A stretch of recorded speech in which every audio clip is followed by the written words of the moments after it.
Sag einmal, das gibt's doch nicht. Ich hab doch gar nicht so viel mitgenommen, dass das nicht Platz hätte da. Hast du deins schon drin? Ja, ich hab meins schon drin. Aber was hast denn du alles mitgenommen?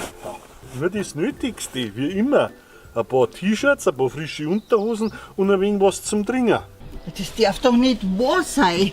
Wieso passt denn da mein Zeug nicht rein? Ja, was weiß ich? Ramm noch mal raus, wir müssen umschlichten.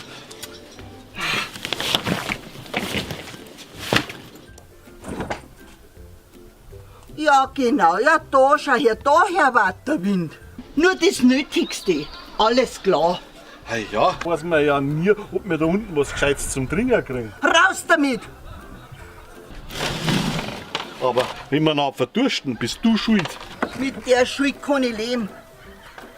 Hauptsache Sache ist was. Bayern Comedy wird unterstützt durch die private Landbrauerei Schönraum.